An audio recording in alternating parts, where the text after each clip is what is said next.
Hi! In this short tutorial I would like to introduce you to render setup and render passes inside of Modo. Since the main intent of this tutorial is to be a very introductory tutorial that will just glance over most of the topics covered, if this topic interests you, you can find further information inside of the Modo's help system. To get to the help system, please go to the help section on top of the user interface, then choosing the inline help system, Modo will bring up a browser. From there choose shade, light and render, and we will be presented with topics related to the shading and lighting. When you launch Modo for the first time, you'll be presented with a modeling interface that is specifically designed to help you accomplish modeling related tasks effortlessly. But Modo features a user interface layout that is better suited for all rendering and shading related tasks.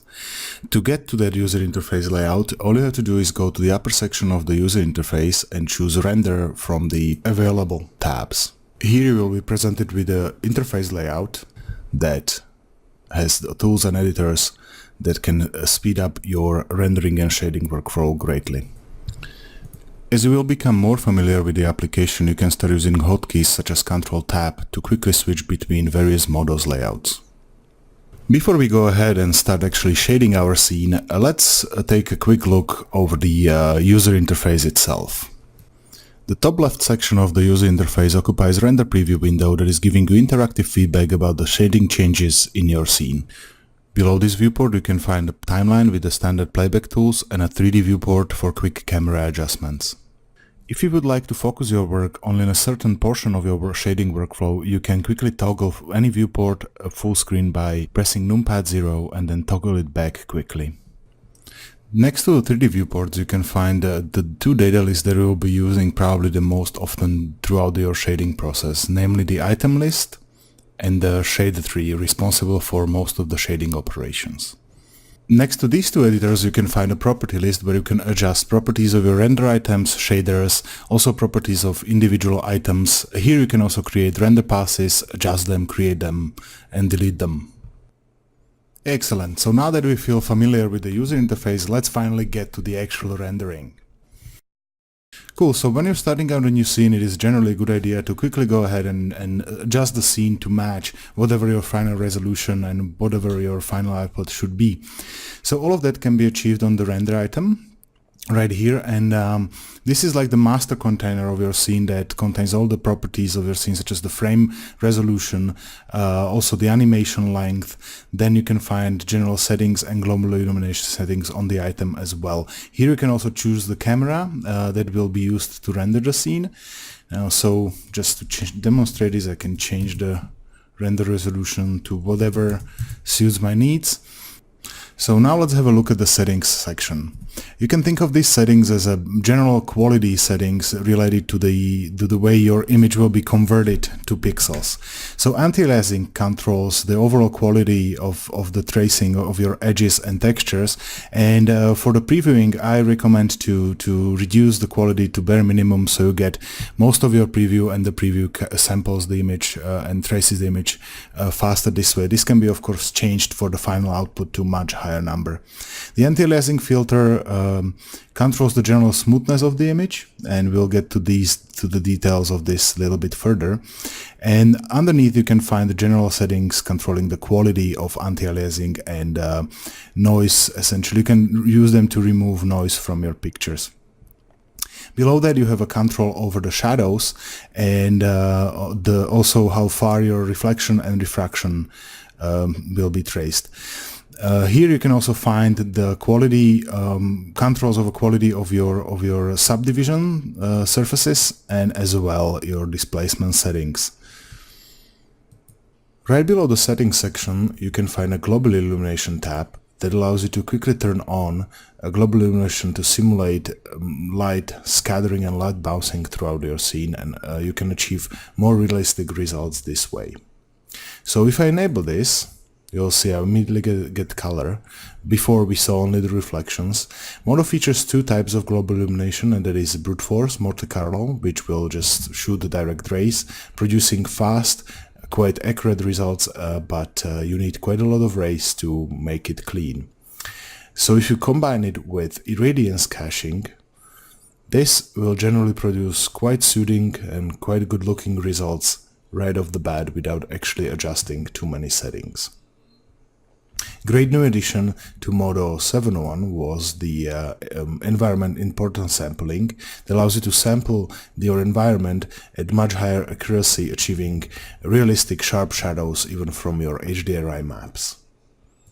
So now that we have a basic understanding of how Modo's rendering settings work and how to adjust their global illumination, let's have a look at Modo's pass system. In many cases they are referred to as render pass system, but in fact they are capable of much more. Passes in Modo are flexible and open system that allows you to capture a state of any channel inside of your scene and group them in a logical fashion, allowing you to create variations of any scene without generating additional overhead by managing multiple files to achieve a variety of results. Interesting to note is that each pass can contain quite a selection of channels on render time.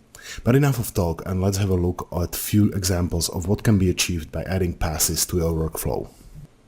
So before we go ahead and start creating our own passes and new groups, I would like to use this simple scene to demonstrate the flexibility of the system.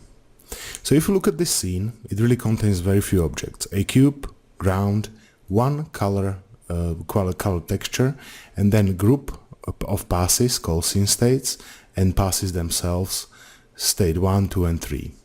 This group also contains channels such as position X, visibility, and a few color channels, and then also the rotation for this cube object. And just by switching between passes 1, 2, and 3, or disabling them completely, I'm actually generating 3 completely different results within the same file. So this really allows you to manage your scenes much more effectively. So to demonstrate the power of passes on slightly more production-ready example, I would like to use this image, and in this case I would like to create 2 passes, one for the mushroom and one for the snail, while they are still being affected by each other lighting-wise. So here I have a group called element passes, and that group contains channels called visible to camera. They are coming from each appropriate group shader, item shader. And now when I turn on the character pass, you'll see the mushroom will turn off, as will the visible to camera property on the mushroom. And if I switch this to the mushroom part, I will get only the render of the mushroom, and still the lighting and shadowing from the snail is still visible. Now that we have a basic understanding of what passes can do, let's go ahead and create some. So let's first start by creating a group, and let's call this color. And inside of this group I will create 2 passes. First one will be my variation 01, and let's create another one, variation 02. And here they are, but they are still empty. They are not controlling any channels. So my variation or pass, I will turn on the auto add that will allow me to automatically pick the channels that will be associated with the passes. And to add some channels, I need to enable or cause some change to the scene.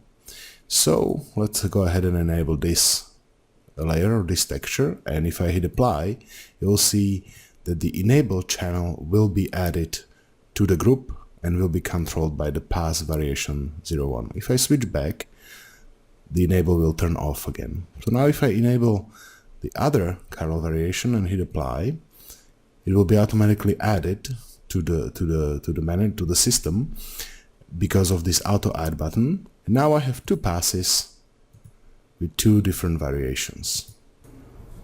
Awesome. So once you're actually ready to render your beautiful imagery in passes, go to the render menu and choose render passes from the drop down, then choose the group that you would like to render and press OK. Modo will go ahead and render all passes one by one.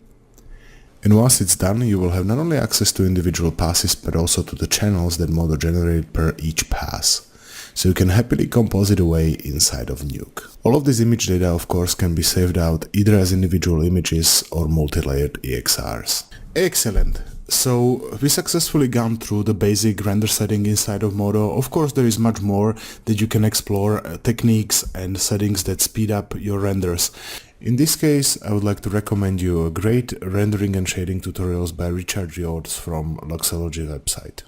So here we go. Hope you enjoyed the video, and you can clearly see how Modo's path system is a robust way how you can manage your scenes and shading variations for either creative exploration or creation of elements for compositing, and also how passes can cut down the number of files you have to manage in your production at any point. In the next part of the tutorial, we'll have a look at cameras, lights and shaders, and also we'll prepare your scenes for multi-channel output for further compositing in applications such as Nuke. So have fun modeling!